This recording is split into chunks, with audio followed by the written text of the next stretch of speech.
Hello, I am Angel, and I wrote a short horror story for a college writing class, and I really don't think this video will necessarily get many views, but maybe once I become a published author, this will be a fun little jump back in time, like, what was she like back in her college days?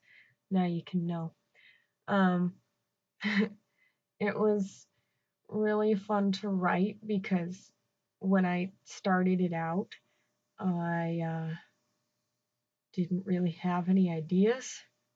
We had this bear at the door scenario where it's like there's a bear at the door and it's hungry and it's breaking in or something. So, like, it's just a character thrust into a situation that's getting progressively worse. So, I thought of the idea of like two kids in a creepy old house. Suddenly, they realize they're not alone. But I didn't really have characters when I started. But I just kind of got inspired by the characters that I already love. So when I initially, my first draft of this story, it was Mulder and Scully from the X-Files. I just was like, okay, I'm gonna take their tropes and stick them into these characters and just do a little bit of gender reversal. So I have two characters, Cat, which is like instead of Fox Mulder, I just took Cat. So I know foxes aren't cats, but that was what I came up with. And Dan. So instead of Dana, Dan. But they really became their own characters as it went on. So it's not like I completely stole it. If this becomes a world-renowned short story, which I highly doubt it would, it'd be kind of like a more respectable 50 Shades of Grey type of thing. But we'll not get into that. But so I guess this could kind of be fan fictiony, but not completely. But yeah, I just had to show my holy frick.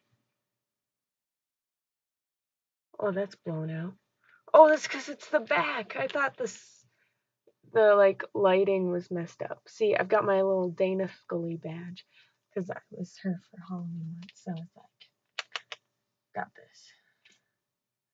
I know she doesn't really wear a lanyard, but now I can hang it from my bedside, so that's fun. I'll just stick it here. But without further ado, here's my story. In the Basement is what it's called.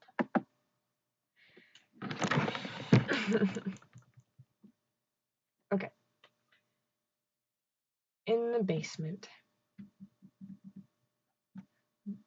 The door of the abandoned mansion in Plainfield Village creaked as Kat pulled it open. She smiled at Dan, who stood behind her, armed with a flashlight. It was their first time urban exploring, and Kat couldn't stop smiling. Dan gazed at her and chuckled, amused by her joy. He then peered at the grand house. It truly looked ominous. Despite broken windows and patches of worn-away siding, the house still stood, tall and foreboding. Dan thought he saw movement in an upstairs window, but he figured it was just the moonlight reflecting on the cracked glass. Kat paused in the doorway, surveying the inside. The first room was expansive. The floors were comprised of old and rotting wood, and the walls were peeling, revealing layer upon layer of outdated wallpaper. Besides a dust-covered broken chair and a network of cobwebs, the room was empty. Kat took a deep breath and turned to Dan. I can feel it already. Something is here. Or should I say, Someone. Dan rolled his eyes. Aren't you supposed to stop believing those stories once you leave middle school? Kat glared at him. Plenty of old and intelligent people believe in the paranormal, and you know it. Before Dan could respond, Kat shushed him and entered the house. It was incredibly sparse. Nails that used to hang pictures and paintings protruded barrenly from the walls. It looked as though no one had been in the house for years. Kat coughed after breathing in a cloud of dust. Where should we start? Dan asked as he brushed a spider off his arm. The basement. We'll get the real creepy stuff out of the way first, Kat said. Dan shook his head and laughed. What makes you think the scariest stuff is in the basement? He said. Have you ever seen a horror movie, Dan? I'll give you that one. Let's go. The two walked toward the stairs. Each step creaked under their weight. As they neared the bottom of the narrow staircase, a foul odor wafted through the air. What is that? Kat said. Probably a dead cat or something. Whatever it is, it's awful. Kat covered her nose. Dan shined his flashlight around the room. It was surprisingly cozy. There was a wood stove in the corner and some chairs. At the other end of the room was a table scattered with old tools and books, an old sofa, and some stacks of boxes. The floor was cement, but there were a few old rugs scattered about, providing an atmosphere of warmth. Some of this stuff could be antique. Dan walked toward the wood stove. Yeah, Kat picked up a newspaper. This paper's from 1926. What kind of people do you think lived here? Rich people. I know, but what were they like as people? What kind of a memory did they leave? Well, if this house is a testament to their memory, they were pretty messed up. And stinky. Dan's nose wrinkled. The smell is even stronger over here. Tell me about it. Must be a whole family of dead cats. Dan pointed his flashlight to the right of the wood stove and revealed something much more sinister. Lying on the floor was a dead body. Stab wounds, blood, flies. The stench was unbearable, but Kat and Dan were frozen in shock. Oh my word, Dan broke the silence. What do we do? Kat said as she stared down at the body. Suddenly, they heard the front door slam shut, followed by footsteps. Dan panicked and grabbed Kat's hand, pulling her back toward the staircase. The footsteps grew closer. Kat broke free from Dan's grip and took a jackknife out of her back pocket. He's coming this way. Dan looked around the room for another way out. The windows are boarded. We have to hide. They ducked behind the stacked boxes. Kat picked up Dan's flashlight and turned it off. By now, the familiar creaking of the steps filled Kat's ears. She put her finger to her lips. Terror filled Dan's eyes, but he forced himself to stay silent. Kat peeked out and saw a man holding another body at the bottom of the stairs. He was old and disheveled. His raggedy gray beard reached halfway down his flannel shirt. A headlamp rested crookedly atop his head. The man surveyed the room with his light, but he did not seem to notice anything out of the ordinary. I'll fight him, you run, Kat mouthed. Dan shook his head. He peeked out and saw the man, who was starting a fire in the wood stove. I don't think he knows we're here. The man tended the fire until the pleasant odor of burning wood mixed with the pungent smell of rotting corpses. Kat and Dan watched in fear as the man placed a tea kettle on the wood stove.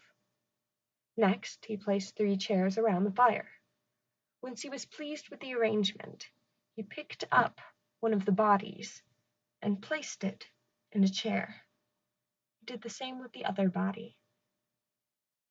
"Come now," said the man to the body, whose head was hanging lifelessly toward the ground. "Don't slouch." Kat twirled her finger around her ear to communicate to Dan that this man was crazy.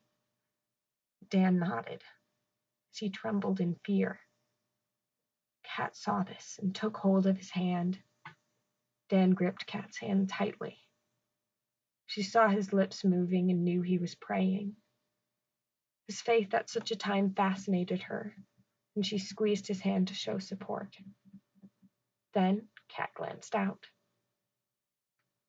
The man was rocking in his chair, waiting for the water to boil. Next to his chair was an oak side table adorned with an assortment of mugs and a kitchen knife, splotched with red stains. Dan opened his eyes and joined Kat in watching the man. As they watched, Dan felt a tugging at his shirt. There was a rat with mangy fur climbing his sweater. Dan startled and clamped his hands over his mouth to keep from screaming. Kat turned to see what happened. She too covered her mouth. Then she carefully grabbed an old newspaper and shooed away the rat. The whistling of the tea kettle gave them another jolt. Once they realized the source of the high-pitched screeching, Kat and Dan breathed a sigh of relief. The old man removed the tea kettle from the heat and proceeded to serve tea to his limp guests. "Drink up," said the man. "Tea always lifts my spirits. I trust it will do the same for you."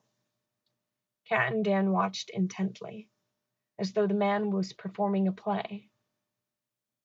Then a chirping noise rang out from Kat's pocket. She flung out her phone and silenced it, but the damage had already been done. The man, startled, had dropped his cup of tea. Dan's breathing became heavy.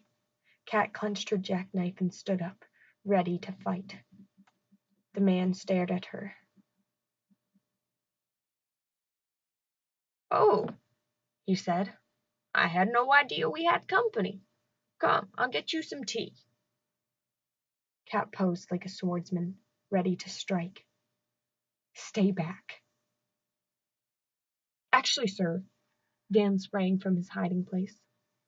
"We're so excited for that tea, but we just need to get some fresh air first." Kat and Dan edged toward the stairs. "No, no," said the man, who had walked over to the staircase, blocking their exit. "Sit. And please, dear, put away that knife." Kat continued to hold out her knife as she shot Dan a confused look. "Let's go along with it," Dan whispered. Kat nodded, lowered her knife, and smiled cordially at the old man. Sorry I was so, rude. It's nice, to meet you. I'm Kat. And I'm Dan. We can have a quick cup of tea, but then we must get going. You young kids don't have any respect these days. Have a seat. Maybe my friends can teach you a little respect. This is Jack and Mary. And I'm Randy." Kat and Dan could barely hide their disgust as the man introduced them to the corpses.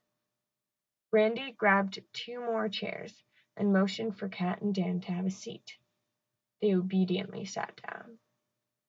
"Jack here was just telling me all about his job as a realtor. He almost tried to put this house up on the market, but I told him that I didn't plan on leaving. Funny how that little mix-up led to our friendship," said Randy. "Oh, that's very cool." Kat feigned interest amidst her fear. "Yes, indeed." Randy motioned to Jack. His head was slumped toward the floor and blood stained his white shirt. "Go on, Jack." Randy stared at the lifeless body and nodded occasionally, as though he were listening to an interesting story. Kat and Dan shared concerned glances. "Excuse me," Dan said, "but do you have the time?" "Why?" said Randy. "Well, I think it's past my curfew, and Kat's. Thank you so much for your hospitality, but we must get going." Kat and Dan stood, but Randy pushed them back into their seats. "Cards! You can't leave until we play cards. Mary just loves cards. Do you have a favorite card game?" Randy took a set of bicycle playing cards out of his pocket. "I like Go Fish," said Dan, tears stinging his eyes. "Classic game. Good choice." Randy dealt cards to all the players, living and dead. It was an awkward game, as Mary and Jack were not the most responsive people. "Mary, for the last time, you got any Jacks?" Kat was frustrated and nervous. She considered reaching out to check Mary's hand. She looked at Randy. Randy frowned and shook his head. "I think she needs more tea." Randy poured a cup of tea and forced the hot liquid down Mary's throat. Did the same to Jack. "Sometimes they need a little help. They'll perk up a bit." Kat shook her head. Tears were streaming down her face. "Let's just run." Kat and Dan sprinted toward the stairs. But Randy caught them at the foot of the steps and wildly slashed around with the kitchen knife that had been resting on the oak side table. Kat woke up on the cement floor of the basement. She was cold. Colder than she'd ever been. Dan, too, awoke. His face lay in a pool of blood. The teenagers soon came to the realization that they could not move. No finger twitches, no eye rolls. They couldn't make the slightest movement. Dan felt a pair of strong hands lift him from the ground and place him in a chair. "Dan, I hope you'll behave yourself now. I'll get you some tea. Oh, I'd better help Kat to her seat first. Where are my manners?" Randy said. Randy lifted Kat into her chair. He tried to prop up her head, but it flopped backward. "Now, Kat, why won't you sit like a lady?" Kat and Dan stared into the distance, for it was all they could do. Randy poured the hot tea down their throats, but it did nothing to combat the cold. Randy smiled and gazed lovingly at his guests. "It's so good to have friends." The end. So that was kind of fun. This is probably more of a vanity project. Got to hear my own voice read. That's always really fun for me, I guess. But, if you do stumble upon this video and watch it in its completion, and you're here with me right now, like, kudos. And, maybe like it. Or if you don't like it, go away, I guess. Or leave a comment or something. I don't know. The YouTube things. Oh, this is awkward. Ew. X-Files is really cool, guys. I gotta show you my cool knife. This isn't X-Files, but it's just a cool knife, because blood.